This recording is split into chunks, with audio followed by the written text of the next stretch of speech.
Peringatan Maulid menurut 4 madhab. Kita semua mencintai Nabi Shallallahu Alaihi Wasallam. Kita semua memuliakan beliau. Kami, Anda, mereka, semua Muslim sangat mencintai dan memuliakan Nabi Muhammad Shallallahu Alaihi Wasallam. Yang menjadi pertanyaan, apakah perayaan Maulid merupakan cara benar untuk mengungkapkan cinta kepada Nabi Shallallahu Alaihi Wasallam? Kita tidak tahu pasti kapan pertama kali Maulid ini diadakan. Namun, jika kita mengacu pada keterangan Al-Maqrizi dalam kitabnya Al-Khitat, Maulid ini ada ketika zaman Daulah Fatimiyah, Daulah Syiah yang berkuasa di Mesir. Mereka membuat banyak maulid, mulai dari Maulid Nabi Shallallahu Alaihi Wasallam, Maulid Ali bin Abi Thalib, Maulid Fatimah, hingga Maulid Hasan dan Husain. Dan Bani Fatimiyah berkuasa sekitar abad 4 Hijriah. Al-Maqrizi adalah ulama ahli sejarah dari Mesir, wafat tahun 845 Hijriah. Inilah yang menjadi alasan kenapa para ulama Ahlus Sunnah yang menjumpai perayaan Maulid mengingkari keberadaan perayaan ini. Karena pada hakikatnya, mereka yang merayakan peringatan Maulid melestarikan kebudayaan Daulah Fatimiyah yang berakidah Syiah Batiniyah. Kita akan simak penuturan mereka. 1. Keterangan Tajuddin Al-Faqihani, yaitu ulama Malikiyah. Saya tidak mengetahui adanya satupun dalil dari Al-Quran dan Sunnah tentang Maulid. Dan tidak ada nukilan dari seorang pun ulama umat ini yang mereka adalah panutan dalam agama, berpegang dengan prinsip pendahulunya. Bahkan peringatan ini adalah perbuatan bid'ah yang dibuat ahli batil. Risalah Al-Mawrid fi Hukmil Maulid. 2. Keterangan Asy-Syatibi. Semua paham bahwa mengadakan maulid seperti yang ada di masyarakat di masa ini adalah bid'ah, sesuatu yang baru dalam agama. Dan semua bid'ah adalah sesat. Fatwa Asy-Syatibi. 3. Keterangan As-Sakhawi, yaitu ulama Syafi'iyah dari Mesir, muridnya Ibnu Hajar Al-Asqalani. Asal perayaan Maulid Asy-Syarif Nabi Shallallahu Alaihi Wasallam tidak dinukil dari seorang pun dari ulama salaf yang hidup di 3 generasi terbaik. Al-Mawrid Ar-Rawi fi Al-Maulid An-Nabawi. 4. Pujian As-Suyuti terhadap keterangan Abu Amr bin Al-Ala. Sungguh benar yang dinyatakan Imam Abu Amr bin Al-Ala. Beliau mengatakan, masyarakat akan senantiasa dalam kebaikan selama mereka masih merasa terheran, mengingat bulan kelahiran Nabi Shallallahu Alaihi Wasallam adalah Rabiul Awal, yang ini juga merupakan bulan wafatnya beliau. Sementara bergembira di bulan ini karena kelahirannya tidak lebih istimewa daripada bersedih karena wafatnya beliau. Al-Hawi lil Fatawi. Kebahagiaan mereka di tanggal 12 Rabiul Awal dengan anggapan sebagai hari Maulid bertepatan dengan hari wafatnya Nabi Shallallahu Alaihi Wasallam.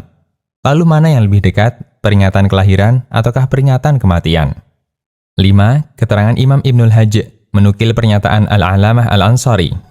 Jika kegiatan Maulid itu bersih dari semua suara-suara musik, hanya berisi kegiatan makan-makan dengan niat Maulid, mengundang rekan-rekan, dan bersih dari semua aktivitas terlarang yang tadi disebutkan, maka status perbuatan ini adalah bid'ah hanya sebatas niatnya.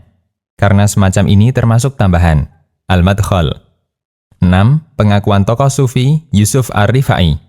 Bahkan, seorang tokoh sufi Yusuf Hashim Ar-Rifai menyatakan dalam kitabnya bahwa perayaan Maulid termasuk yang bentuknya berkumpul untuk mendengarkan pembacaan Sirah Nabawi baru ada jauh setelah para imam madhab meninggal dunia. Yusuf Ar-Rifai mengatakan, orang berkumpul untuk mendengarkan pembacaan kisah Maulid Asy-Syarif adalah amalan baru setelah zaman kenabian. Bahkan kegiatan ini belum semarak kecuali di awal abad ke-6 Hijriah. Ar-Rad Al-Muhkim Al-Mani'. 7. Keterangan Muhammad Rashid Ridho. Peringatan Maulid ini statusnya bid'ah tanpa ada perbedaan di antara ulama. Sementara orang pertama yang membuat bid'ah kumpul-kumpul untuk menceritakan kisah Maulid adalah salah satu raja Kirkasian di Mesir, Al-Manar. Maulid menurut ulama 4 madhab. Lalu bagaimana pandangan para ulama imam madhab seperti Imam Abu Hanifah, Imam Malik, Imam Asy-Syafi'i, dan Imam Ahmad terkait peringatan Maulid? Jawabannya, bagaimana mungkin kita bisa mendapatkan keterangan dari mereka tentang Maulid, sementara peringatan Maulid belum pernah ada di zaman mereka. Demikian, Allahu a'lam. Ya, baik ya. Hadirin rahmati Allah Subhanahu wa taala, maka dengan video yang tadi kita sudah bisa menyimpulkan ya. Namun saya akan memberikan sedikit komentar tentang video yang tadi. Yang pertama, kita ini dulu ya, kita objektif dulu. Kita kesampingkan dulu nama kelompok ya. Kita kesampingkan dulu firqah, fanatik kita. Pokoknya harus ke guru ini. Kita kesampingkan dulu semuanya. Udah semuanya dihilangkan dulu. Kita fokus ke pertanyaan umum ya. Nah, pertanyaan yang pertama. Apakah perkara ini ada perintahnya dari Nabi? Kita memeriahkan ini ada perintahnya tidak dari Nabi. Nah, itu saja dulu. Lalu kemudian yang kedua, apakah perkara ini dipraktekkan oleh para sahabat? Dari sekian ribu sahabat tuh banyakannya, apakah ada di antara satu dari mereka yang merayakan? Itu pertanyaan yang kedua. Lalu kemudian yang ketiga, apakah perkara ini juga dipraktikkan atau dianjurkan oleh para tabi'in? Yang kita lakukan yang berkumpul merayakan ya, berkumpul lalu kemudian bercampur laki-laki dan perempuan dan lain sebagainya. Itu harus dijawab dulu. Lalu kemudian yang keempat, apakah perkara ini ada di antara imam yang empat yang merayakannya? Nah, itu empat dulu pertanyaannya. Maka kalau kita telusuri, apalagi dari video yang tadi, jelas jawabannya adalah tidak ada dari satupun dari mereka yang merayakan. Maka dengan ini sudah jelas, itu bukan ibadah. Kalau ibadah, sudah jelas ya. Yang pertama, harus ikhlas karena Allah. Lalu kemudian yang kedua, tuntunannya harus sesuai dengan tuntunan Nabi Shallallahu Alaihi Wasallam. Kalau Nabi tidak mencontohkan, ya sudah, tinggalkan saja. Para sahabat tidak mempraktekkan, ya sudah, tabi'in, imam yang empat tidak mempraktekkan, kita tinggalkan saja. Maka kita cari aman, ya. Lalu kemudian selanjutnya, kalau perkara ini baik, sekali lagi ya, kalau perkara ini baik, maka tentulah Nabi, para sahabat, para tabi'in, ya, tabi'ut tabi'in, imam yang empat itu ya, pasti mereka akan mendahului kita untuk melakukannya. Ya, sampai di sini dulu ya. Kalau kita jujur beragama, maka kita akan lebih cari aman saja. Apalagi ya dengan perayaan tersebut, terkadang terdapat kemaksiatan Bapak Ibu, bercampurnya laki-laki dan perempuan, joget-joget ya, terus ya ketawa-ketawa. Nah, saya kasih tanda sedikit ya, ketawa-tertawa, makan-makan.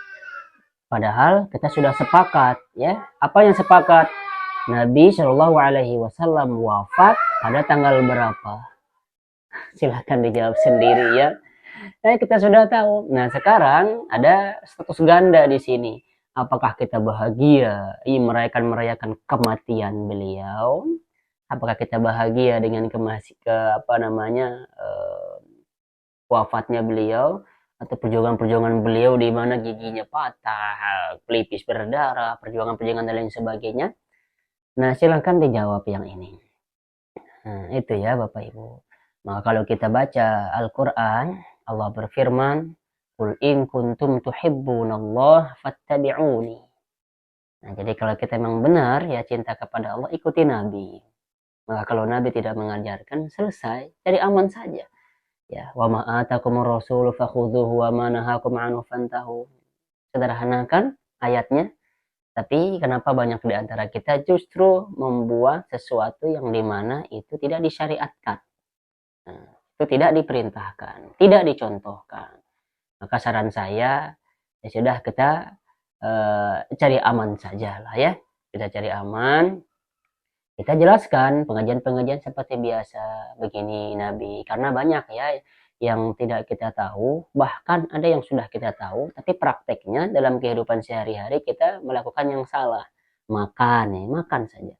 Banyak di antara kita yang memakai tangan kiri, padahal kata Nabi, orang yang makan dengan tangan kiri itu adalah setan. Banyak dari kita menyantap makanan dari tengah, dari atas, maka itu terlarang.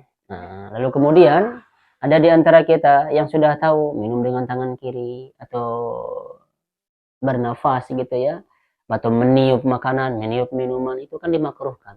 Tapi banyak di antara kita mempraktekkan demikian. Justru yang makruh kita lebih senangi daripada yang sudah jelas-jelas kalau kita lakukan yang diajarkan Nabi sudah dapat pahala. Mengenakan pakaian mulai dari yang kanan, tapi kita sembarangan, ya, kita tidak mengindahkan hal demikian. Pakai sepatu, pakai sandal, kaki kanan dahulu, nanti kalau kita lepaskan pakai kaki kiri. Namun kita tidak mengindahkan hal demikian. Masuk masjid, kaki kanan, lalu kemudian sholat 2 rakaat. Dan banyak di antara kita tidak melakukan hal demikian. Maka kalau kita benar-benar mengatakan cinta kepada Nabi, ikuti sunnah-sunnahnya mulai dari yang kecil dulu. Baru nanti hal-hal yang besar. Kalau yang kecil saja ini kita tidak mampu melakukannya, bagaimana dengan hal yang besar? Yang kecil kita melakukan terkadang hal-hal yang tidak disyariatkan, tidak dianjurkan, tidak dipraktekkan oleh Nabi, para sahabat, tabi'in. Justru kita membesar-besarkan hal demikian. Oleh karena itu, dalam hal ini, mari kita cari aman saja. Mudah-mudahan ini ada manfaatnya.